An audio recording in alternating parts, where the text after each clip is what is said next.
Famous Magic the Gathering Cheaters by Pleasant Kenobi. Let's get one thing clear as we go into this video. Cheating is for bastards. Yeah. I'm pretty sure Gandhi said that. This video is of course not looking to glorify cheating, nor is it looking to deep dive into the pop psychology of why someone might cheat, what their reason or rationale would be. It goes without saying that some individuals will go out of their way to get an underhanded advantage at a game of cardboard wizard slinging spells. Yeah. It's straight. I guess there are prizes on the line for the things that we're talking about and glory too. But let's not get bogged down with that. It is an unfortunate part of our game. Much like I talked about in the 40k cheating video, which I'll link in the description below in the cards. Oh, the dice. Is that I was about to mention in cheating. Wasn't that the dude was using like loaded dice at a 40k tournament and he tried to like flush it down the toilet, but they were so heavy that they didn't. Oh man, I've heard that story a few times and I laugh every time. Like that it's bro, come on. It's an inevitability when you're playing a game where it doesn't rely on a rigid video game structure, and even then people cheat, right? People try and get sleight of hand benefits when playing against you. In today's video, I'm going to talk about 3 of the biggest and most prominent examples of cheating in Magic, for those of you that may not be familiar with them. Some of you might know these 3 stories already, or might not know the full details, so I hope it's interesting and informative. Dude, the only time I play Magic is unironically when somebody actually wants to play Modern. Like, I play Modern Tron. I don't play any other format. I tried to go to my LGS and be like, yo, so what is your competitive scene? Like, how can I do, like, your Magic Pro Tour? Like, how do I get points for this? What formats do you play? They literally responded, Commander and Pioneer. Bro, I ain't playing that. I'm not down for that. I want Constructed. Commander can go off itself in a ditch. I do not care for Commander, personally. Today, we're going to be looking at 2 explorers, Bertoncini, Hall of Famer and much championed greatest player of all time, the cheating Watanabe, and Chad Energy Cheater, Mr. Long. Anyone who sits... Oh, look at that resolution! Oh, that's hot, dude. I miss this. I miss this. ...on their chair like this during a game is at the very least going to be an awful experience to play against. We don't want to see your thighs, Mike. I was apprehensive in the Warhammer video to name and shame people. I'm new to that space. I'm new to competitive 40k, and competitive 40k has an honestly good call. I would not. Even worse relationship with this casual crowd than Magic does. It's almost like a fucking binary divide. But with this, I'm much more comfortable. I've been entrenched in this game. 2 out of the 3 of them were happening when I was super into the game. I've been into this game for 15 plus years in terms of going to events and shit like that. So I'm gonna not name and shame. This isn't a heroic thing. I'm not bringing up things that no one knows about. But I'm happy. So, actually, this brings up a good point, right? You know how it's like Magic player reacts to Yu-Gi-Oh cards and stuff? Like, I've played a bunch of games. I wonder if there's a market for, like, Legend of the Five Rings player reacts to, or, like, Naruto CCG player reacts to.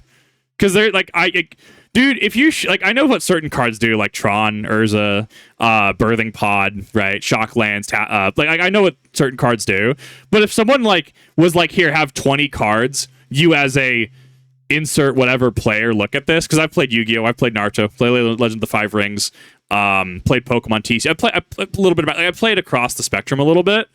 I wonder if that would be a pretty pog series. I'm just thinking about this. We need to talk about those names because these people should be banned for life and should probably never be trusted again in a game of Magic the Gathering. And that's something, again, that I'm just going to preload into this video. I believe in redemption in the grand scheme of things, but when it comes to, like, competitive card games and war games and shit, I'm much more keen that if someone has definitely cheated, there's no fucking shadow of a doubt, then ban them for long periods of time. If you do it again, ban them for life. Some of these people got away with this shit for way too fucking long. Yeah.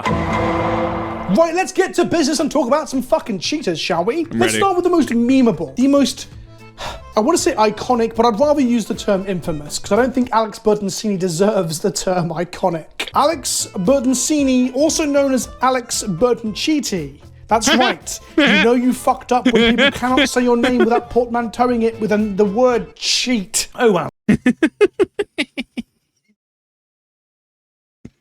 Oh, yes, card shop nicknames. That's why I was named Scootaloo. And no, for no other reason than redacted information from Kip. People could not say, therefore, people just called me Scootaloo. So I would show up to game shops and people would go, Scootaloo! And I'm like, God damn it. Oh my god, yeah. The names happen. You can't stop them. However, this is a pretty bad one. You fucker. Alex Burden Cheaty is so famous at this point for cheating at Magic on and off camera that everything he's ever done in Magic when he's not banned is shrouded in accusations of shadiness, underhandedness, and literal fucking cheating. But he has two famous examples of his cheating, of his game rule violation breaking to his own advantage, caught on camera back in 2011, 2012 sort of time, back in the golden halcyon days of SCG coverage. And that really does solidify him as one of the goats of cheating. He is so used to it, it's so second nature to him, it's such an instinct to him that he can't turn it off when there's a fucking camera pointed out. It's similar to how I'm really good looking and you know it, because I just can't turn it off, baby. Example 1, 2 explores. 10 years ago, Alex Burden Cheaty Face was playing a match at a Star City Games Open Series event. Looking at Explore, that seems like actually really mid. I feel like that'd be really good in like a standard format, I guess. I don't know, I feel like 2 mana, 1 green, 1 colorless. You may play an additional land this turn. And it feels bad. That feels like the card that everyone is like, oh, this is a great extender. And it's like, okay, but how does the card further your game state, right?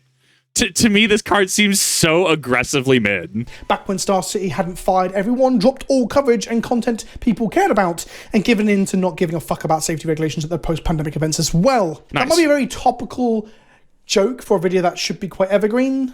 I'm going to leave it in. On turn 2, Alex plays land for turn, so he's got 2 lands, and plays a copy of Explore. This allows him to draw a card, as it says on Explore, and then play an additional land for the turn. It breaks the fundamental rules of the game, allowing you to play an extra land drop. Sure. I don't know. It's I look at this like, how does this further my game state? I don't know. Limited format, this seems like a solid option, especially with the draw. He goes up to 3. He draws that card, plays a land, and passes back to his opponent. His opponent is doing things with Carly Heart Garden, but it's largely irrelevant what our opponent's up to in terms of game actions for this story. Alex then proceeds to untap, play a land, and cast another copy of Explore. Nothing strange here yet. He draws his card and makes his second land drop for the turn off of the Explore, the 5th of the game. He's now played all his lands at this point. He then casts a Preordain, a cantrip that allows him to look at the top 2 cards of his library and put them on top of the bottom via scrying and then draw a card. Interestingly, I feel that the way he picks up his deck here to put the cards on the bottom is a little bit suspect, as he can get a full glimpse of the information of what is on the bottom of his deck. A very minor cheat to give you info on whether a 1-of is lower in the deck or whether you want to shuffle and get one of your 4-ups at the top and that sort of thing. It's still a cheat, but it's minor compared to what comes next. Yeah, I mean, honestly, this is, you can't do this. Like, it's one of those things where, like, if you pick up your deck, like, because it's supposed to be closed knowledge. On understanding, things like that are supposed to be closed knowledge. You cannot see the content of your deck, especially what's on the bottom card of your deck, because that inherently just gives you knowledge that you're not supposed to have, right? So, like, if I'm going to scry 2, or in Yu-Gi-Oh terms, like, excavate 2, and then put them on the bottom of your deck, right? You know what I do? I'll scry 2, look at them, right? Or reveal if the card says I have to reveal to my opponent to confirm it, like confirm add to hand, right? And then I put the card or cards down on the table. I pick the deck up with the card information still facing the table, and then I just move it over and drop them on top of the card or cards that have to go to the bottom of the deck, and then I move the deck back to its regular position, right? Like, there's no reason, in my opinion, that something like this has to require this much effort.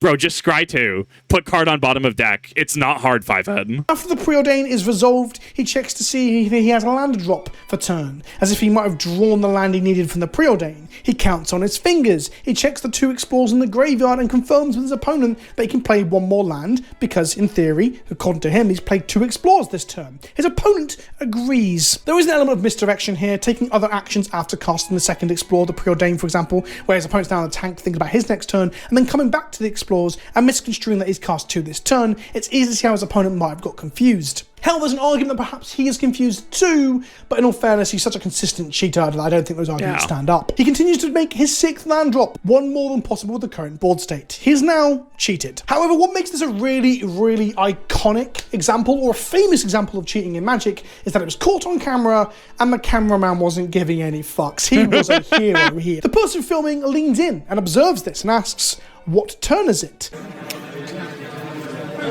What turn is it? Burton Bonchetti Pants over here simply says 2 Explores. 2 Explores. not answering the question, and in fact explaining that actually this current board state is illegal. It could not have been obtained via the use of 2 explorers on turn 3. That'd be 5 lands, not 6. Even I can do that, and I'm shit at maths. Our hero behind the camera continues to probe. Turn 3 though, he asks, because 3 land drops plus 2 explorers is 5. Boom, boom, quick maths. Our camera hero does the math out loud for them, and even his opponent leans in to say, he's good, he allows it. In the words of— You know what? What a Chad, though. Like, I've talked about the Pearly situation at local LGS. It's why I haven't played Yu-Gi-Oh! In a hot minute. Where I flip up Imperm in center column, and dude still puts like his spell in the middle column, and he's just like, really?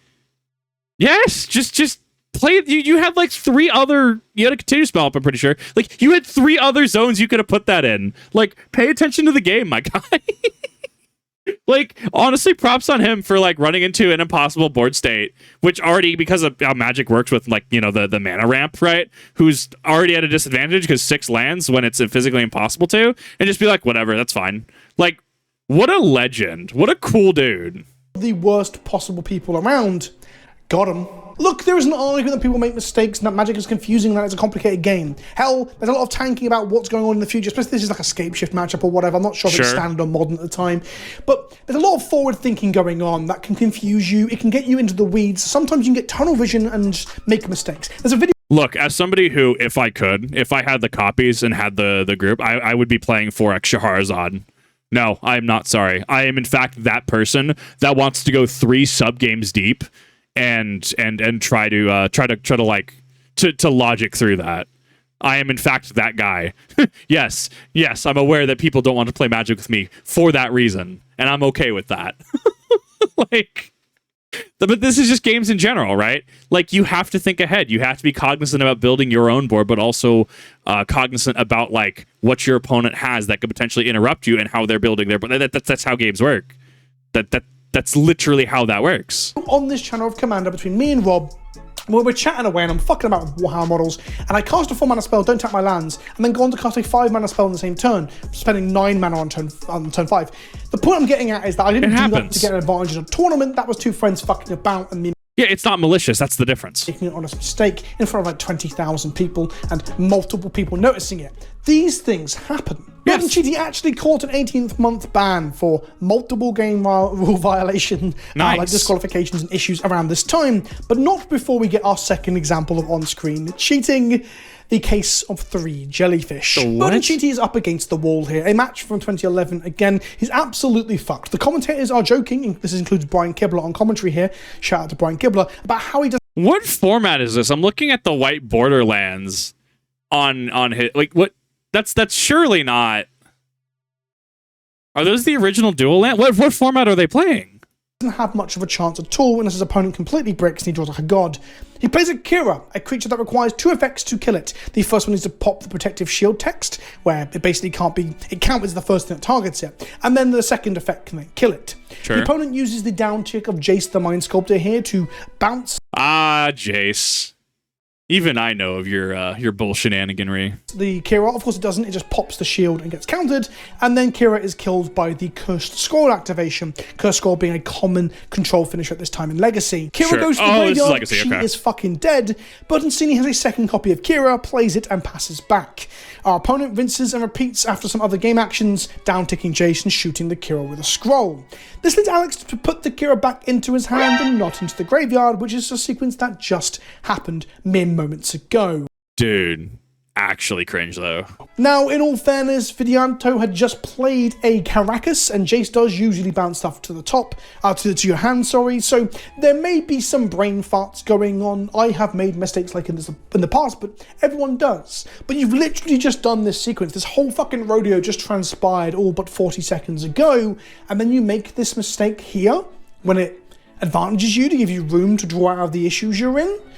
A pattern is emerging. He's not talking to anyone here, he's just in the tank with his face inside his t-shirt. You'd think this wouldn't happen.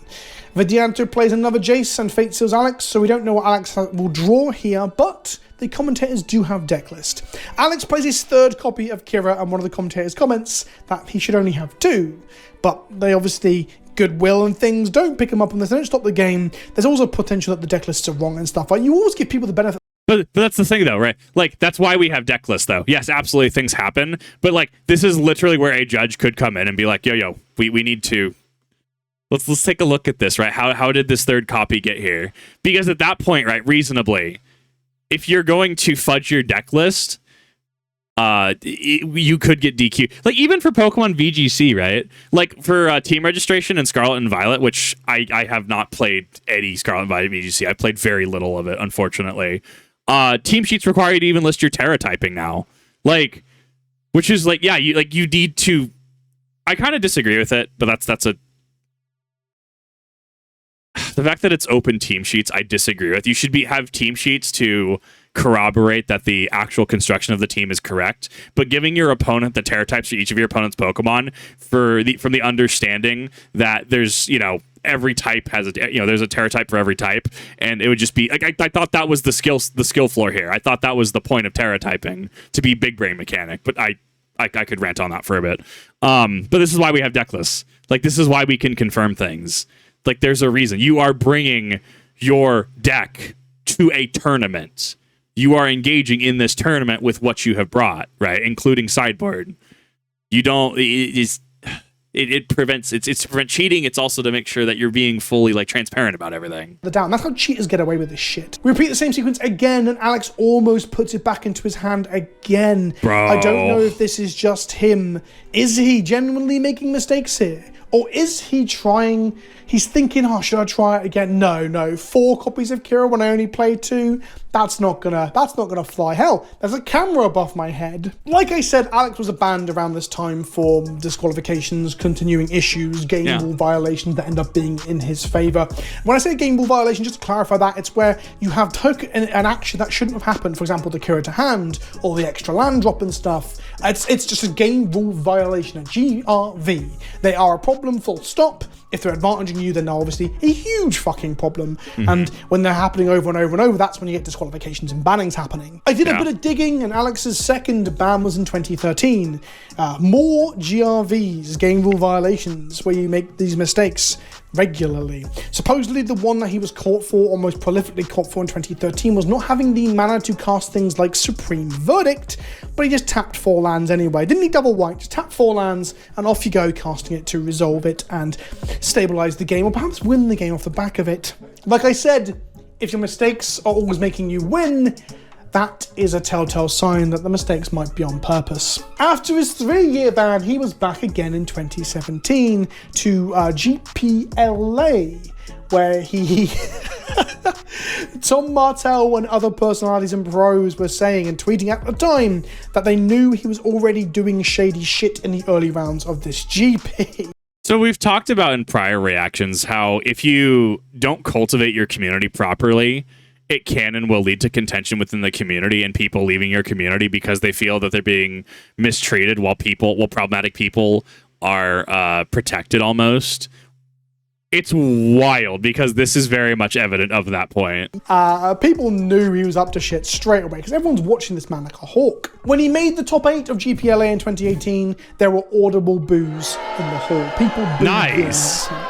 That's pretty fun. All of this called into question why someone with such a prolific history of fucking up and taking advantage from it, from literally cheating, was allowed to play in competitive events of Grand Prix and higher. Like, maybe let him come back to the game and play at FNM, maybe, but to be able to, call into question the sanctity or the dignity of this fucking thing is dumb. He should never have been allowed to compete in the first place. No. Eventually, Alex Burton Cheaty Face took a lifetime ban in 2019, something that was championed for and cheered on by the community. The exact ins and outs of why are not actually abundantly clear. I couldn't find concrete rationale from Wizards that announced this stuff. Really? But it's pretty fair to assume that the compounding reports, bans, and disqualifications will eventually, and it takes some fucking time, but will eventually get Wizards to take action and get you booted out of Magic. That's kind of wild that they wouldn't give a reason. I guess, to be fair, they're not exactly, they don't have to reveal it, I guess, right? Like, they could just keep that internal information. But, yeah. At least he was banned. It took long enough. It damaged, in my opinion, that it damages the pros of the competitive scene by keeping people like this in the game. GP cheating shark to one of the greatest players of all time. Let's talk about Yuya Watanabe for a second. One of the few players to win Player of the Year more than once. He was the 2012 World Champion, the 2017 World Magic Cup winner alongside Team Japan, runner-up and second place seat at 2 different Pro Tours, both Pro Tour Return to Ravnica and Pro Tour Amonkhet, and 3 other top 8 finishes at Pro Tours. He's won first place 7 Grand Prix, which makes it, again, he is drawing first place for most Grand Prix ever won with 2 other players. He entered the Hall of Fame in 2016 because this man is meant to be really fucking good at Magic. However, sadly, he called all that into question, and honestly brought into question the integrity of the competitive game and talents and achievements of other pros too, when he was caught cheating at the Mythic Championship 2 in London of 2019. I was at the event. I remember hearing about the disqualification, which was quite shocking because Watanabe is a name that most people know if they're into competitive Magic. And then as the details unfolded and came out over the course of the weekend through murmurings and rumours and whispers and eventually an announcement and then an apology from him, or I say an apology, an excuse-ridden post, whew, it was quite a scandal. Oh god, it's such a scandal it made my asthma play up. Marked cards. Marked cards is an infraction which suggests that your sleeves are damaged or marked in a way that leads to you having an advantage in a game of Magic. Yep, it's very particular with art sleeves. There were some old Ultra Pros, I think it was the Vocaloid one, the Vocaloid line, which I still have Lucas sleeves. Some art cards actually had foiling and fraying on the back. I mean, I like double sleeving as is. I like having the undersleeve, and then I actually have the oversleeve, like the clear plastic, like oversleeve. But I usually just double sleeve everything now, because to me, it's not worth it. It's not worth... One, I just like the feel of it. I like the big, bulky feel of the deck. But also, I like... not having my integrity called into question and not damaging my sleeves and or cards by excessive shuffling, because I shuffle a lot. Like, this is a very real thing. Like, yes, even if you're just using like sleeves, right? Like get new sleeves. If you're playing in a competitive event, get new sleeves. Is well, done intentionally, of course. Yu was playing Tron at that Mythic Championship, yes! A deck that looks to assemble a power plant, a tower, and a mine to make 7 mana. Yep, best deck in the game. Don't at me. I am in fact a Tron player. I am a filthy Tron player. Oh, you tell Magic players that you're a filthy Tron player. They just Talk about Jason the Mind Sculptor. No. Karn Liberated, best Planeswalker in game, is the only Planeswalker that can actually deal with Planeswalker tokens with his minus effect. It's so good. Instead of the usual 3 that you get from 3 other normal lands, this allows you to make crazy plays like a 7 mana Karn on turn 3 and taking over the game from there. Tron usually uses card selection like Ancient Stirrings or tutors like Map to find the combo. And sometimes you can get lucky though and have a god hand. We also have jank like Trinisphere, Ensnaring Bridge and Sideboard, because Karn the Great Creator just pulls from sideboard because that's fair and balanced. Have the 3 Tron lands in hand, plus a payoff. It's called natural Tron, is the term often used. It is essentially a god hand. And that's what makes Tron so frustrating to play against, because sometimes you're playing a deck that's got a good matchup in some ways. You're playing Ghost Quarters and Leon Arbiters like I often do, and you'll disrupt maps and other effects, Sylvan Scryings and such, but then your opponent will just have the god hand, the natural draw of Tron land, Karn. Yep. And you're... So hear me out, though. Hear me out. And this is why I play Tron, right? If by turn 3 I do not have mine, power plant, and tower on board, why would I continue to play the game? Literally, it's turn 3. Do I have my 3 lands? No. Enter scoop phase. You just win. But Kip, why don't you just play through the game? I don't think you understand. I don't have to play the game beyond turn 3. It saves me time. It saves you time. I can just scoop. Scoop. Next game. I am in fact the shitter. Like, well, fuck me then, I guess. And as you can see here, these pictures released of Watanabe's power plants, all at the bottom left corner having been damaged, bent, or dented with a fingernail. All of his towers have a similar marking, but on a different corner. All the towers have the same corner, but it's a different corner to what the power plant does, suggesting that this is not damage from shuffling or folding of the corner during shuffling. These are different corners that are damaged depending on which land it is telling you it is. Awful. There is no doubt in my mind that these are marked cards. This will allow Yuya to see when he's shuffling his deck whereabouts his Tron lands were. It would allow him to, even after a cut, to be able to tell, like, you know, I've got a clump of the 3 down here and a 3 up there, so when it gets cut, I've got a likelihood of them being in the top. It allows you to manipulate your deck in a way to be more consistent in ways that are just not allowed in Magic because you haven't sufficiently randomized your deck. So hear me out. Why? Like, I understand the reasons, and I understand people wanting the competitive advantage by any means, right? Why? Bro, this is so much effort. Just take the L if you get, like, you absolutely just get hand fucked. Just take the L. Just move on with your day. Like, this is so much work to keep track of. Like, there's people who could, like, I'm sure that they could, like, magic trick, like, shuffle a single card anywhere in their deck, and they could shuffle it in a way that they will draw that exact card. Why, though? Dude, that is so much effort, and the payoff if you get caught is so bad. Like, you ruin your reputation. Clearly, his prior wins have been called into question because of this, right? Like, why would you even bother? It's so foreign to me. It also allows you to know what your next draws are, whether to crack your map or go to draw step and draw the land that's coming on top first, and so on, and so on. It gives huge amounts of advantage. That is unfair. Yu's official statement says that he changed sleeves as a ritualistic get out of a rut after a loss moment at the end of round 12 of the event. He explains that multiple deck checks happened by judges and only on a third inspection did they find the issue. He got DQ'd shortly before he went into the top 8 of the event. He makes claims that he doesn't know how they got this way and that perhaps it was through consistent tutoring that damaged the cards. Any Magic the Gathering player worth half their salt, including Yuya Watanabe, will know that tutoring for specific cards doesn't damage sleeves like this, especially in differing corners, the way that you handle your deck and such. The issue is that playsets had similar markings, right? So towers, like Urza Towers, all had the same markings, right? Urza Mine all had the same markings. Urza Power Plant all had the same markings. That's inherently the issue, right? Like, it'd be different if it was like a mine, a power plant, and a tower, and all 3 of them like kind of had the similar thing. Okay, clearly you're just shuffling through your lands a lot, or you're grabbing them in a certain way, right? But if it's like, well, the towers all have 2 dots on this, and the mines all have 1 dot, and the power plant all have this squiggle line on it, right? Like you start to see it's patternistic, right? And even if it's somehow complete accident, it's like, okay, but how is this happening? Like there's too many points of doubt here. It's an excuse. Yu's case in particular is heartbreaking because it begs the question, was he always doing this kind of shit? Were all of his achievements completely bollocks, or just some of them? Without getting into the psychology of it, was it a pressure to continue to perform that did this? Was it something he was doing from the beginning? It's also harmful to all the players that he's played against. Not only the ones that he has, you know, now drawn their legitimacy into question, because people now think that a lot of the top pros might be cheating. But think about the other people who are playing legitimately and he knocked out of events, or beat the top 8s, or won against, who he took money from. Many thieveries, many robberies throughout his career that might have been done by cheating that we never caught up until this moment. It's a real fucking shame. And like I said, beyond that, the integrity of the game at large comes under our microscope. I do think at the higher level of the game, where teams of judges investigate this stuff, it's quite rare to have cheats like this happening. It does beg the question what other pros' careers are propped up by the added consistency of being a massive fucking cheater.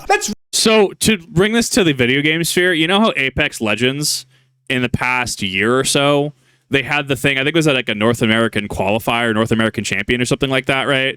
But like somebody got access to like the server or something like that, and somebody was like actively like hacking the game. I vaguely remember this, right? And no one talks about it anymore, right? Which is wild to me, because it's like, it's one thing to have like DDoSers in your lobbies. It's one thing for, you know, people to, you know, infinite energy spam or one shot you and say like Destiny 2 Crucible. But when it's like an actual like event, like an event, right? Quotation mark events, like big event, and it happens, it's a degree of magnitude worse, because it goes on your credibility. It completely tanks your image. And that's why stuff like this is problematic, right? Sure, who reasonably cares if somebody cheats at the kitchen table, right? You're going to be angry at the person who cheats, right? Don't get me wrong. I'm not saying it's okay.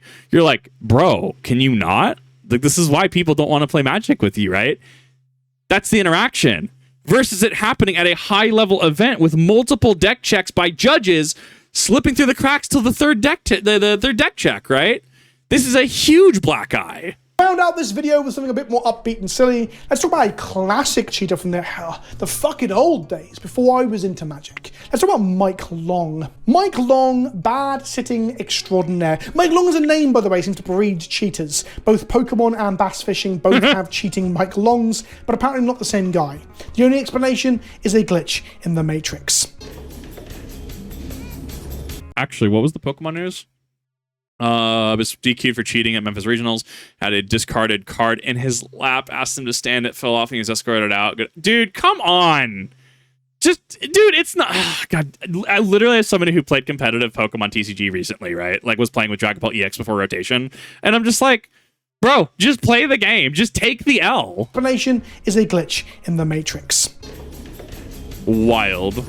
Mike Long was a prominent, short-wearing, squat-engaging player in early Pro Magic. He was making waves and sitting uncomfortably on chairs back when sleeves weren't a thing. When people were bridge... So, okay. Etiquette-wise, I think... I'm trying to remember. So, once again, L5R as kind of... It's I don't want to use warped. It's shaped my expectations in a reasonable way, if that makes sense, right? So, for instance, we had a guy who was part of the Idaho L5R crowd, who, when he played Yu-Gi-Oh, he joked that he would, after he beat his opponent, he threw like the rulebook at them, like rulebooks from structure decks, and he just kind of threw it at them. But something like that would never happen in L5R. And I remember having a conversation with my Crane Clan buddy because I was like, well, I mean, it's funny. And he's like, sure, I guess it's funny, but it's also incredibly rude, right? And I remember this conversation very specifically because it kind of cemented that like etiquette. And I mean, even to an extent greater than other games where L5R was very much a back and forth game with you and your opponent, right? Like there was etiquette and decorum that was upheld because of what the game was, right? This is all the way in Emperor Edition towards the end of the game. Like someone sitting across from you like this just doesn't actually compute to me. I would legitimately tell the dude, can you please sit down? However, we also get into the cheating aspect of this as well that could arise from this. I prefer to squat. To which I respond, okay, but you are able to glimpse over my hand, right? You are able to glimpse over where my hand is. Like look at his eyes, right? Look where his eyes are on the left. Look at his hand on the right, right? So not just from an etiquette and decorum type thing, but you can also diffuse a situation like this by saying like this will give you an unfair advantage. I will just hold my cards up at eye level then, right? And it's also up to the judges, tournament organizers, it's up to the people running the event to make sure that people are not being weird for all intents and purposes. Shuffling unprotected dual lands and unknowingly lowering the future net worth by hundreds, if not thousands of dollars, as cards went from mint to absolutely fucked over the course of one or two events. Let's keep in mind then, it was a different time. Cheating was a lot more prevalent. There were not things in place to stop it. Magic was relatively new, but much like when you say it was a different time to excuse, I don't know, verbal racism that comes from systemic racism, it still doesn't excuse the initial issue of like, No. He just has invoked prejudice in his binder. I promise he's not like that. Me, an intellectual. No. He has invoked prejudice in his binder for a reason. He should not be at this game shop. Ooh. Yeah, there's a rabbit hole on cards that Magic does not recognize. And Magic has had some very interesting releases, let's put it that way. They've had some very controversial cards, Invoked Prejudice being one of them. Wizards, come on now. Really? You know, being a dickhead is always being a dickhead. Yeah. Loads of motherfuckers were cheating back then, but Mike Long is perhaps the most iconic. Keep in mind, this is way before my time. This is completely recollected to other people's accounts. I wasn't there for it happening, nor was I even following Magic on the internet at the time, so I have no anecdotal experience of this myself. There are many rumors and stories of Mike Long floating around on the internet, but there are two that I want to focus on. One is not a cheat, but often construed as a cheat, and one that is a fucking big cheat. The first is a huge bluff from Mike Long. Around the time of his biggest cheat, he was playing a combo deck where you used Cadaverous Bloom and squandered resources to make a shitload of mana on a big turn. Essentially, burn out your opponent with a drain life. So this sounds like more complicated Channel Fireball Wombo combo, right? What is it? Channel? Oh god, what is it? I don't remember what it is. You effectively just pay. You pay mana to deal X amount of damage. Pay like 20 mana, deal 20 damage, right? Something like that. Prosperity was a draw engine that fueled the bloom some more. And well, I've not played against the deck or played with the deck, so I'm talking again a lot from anecdotes from other people's experiences, but it's a big combo deck nonetheless. The deck doesn't really exist in any form now in older formats. It's a relic of a bygone age. As Gavin Verhey, that Gavin Verhey himself noted in an SCG article he wrote back in 2011 before he worked for Wizards, Mike Long was only playing 1 copy of Drain Life in his deck. Wild. When most were playing 3. Some might think this is weird that you'd play only 1 copy of your win condition, the end combo card, instead of 3 copies because you want to consistently draw it. But with engines like Prosperity, and you see this in modern combo decks too, where you draw through your deck or you tutor through your deck, you don't need to have more than 1 copy of the finisher. Hell, having a copy of your finisher in your hand early in the game might end up bogging you down, not giving you the ability to interact with your opponent or assemble your combo through cantrips and similar. So yeah, I mean, you're effectively playing. If you say have 6 cards in your starting hand, I always forget what Magic says. I think it's 6. You have 6 cards in your hand, but you have the card that you need as your finisher in your hand. Guess what? You're playing a 5-card hand at that point, right? Like, imagine if you it's no different than like playing Yu-Gi-Oh! And like having you need Yubel in your hand, right? Or you need your combo piece in your hand. You need your Dark Magician, Red Eyes, whatever in your deck to facilitate Red Eyes Dark Dragoon, right? But like, it's in your hand. You drew the brick, right? You don't want it in your hand. You want it in your deck in Yu-Gi-Oh! Specifically. So in Magic, if it's like, cool, Channel Fireball's your end game, right? Like, sure. But if you have Channel Fireball in your opening hand, you have no way to mana ramp into that. Grats. You're playing on a 4-card hand at that point. Only playing 1 copy to draw when you need it, when you draw your whole deck or most of your deck, is smart. In some ways, Mike Long was an innovator. This sort of stuff is quite common in combo decks of today, in Storm and Doomsday and such. I don't know if Mike Long is the originator of that concept, but I'm just saying that because he was only playing 1, that wasn't really that strange when you think about how the deck kind of popped off by casting big X-costing draw spells. So the bluff goes like this, that early in the game, he exiles his Drain Life to his Bloom, and that's it. He has no win con now. And his opponent scoops up the game and concedes, thinking that he's now going to combo off, draw more cards, find another copy of Bloom and kill them. Not Bloom, sorry, Drain Life. Find another copy of Drain Life and kill them. But this is a story that is regaled supposedly by Mark Rosewater back in the day, and Gavin says in the article from 2011 that he went back and rewatched all the footage that was on YouTube, and this doesn't actually happen. But it's a similar thing. Mike has actually sideboarded out his 1 copy of Drain Life. This was confirmed by Patrick Chapin to Gavin before he wrote this article. So he sideboarded out his only win condition. It's quite common in Magic that someone like casts Natural Order in Commander or Legacy and goes to get their Crater Hoof, and you're like, oh fuck, we're all dead.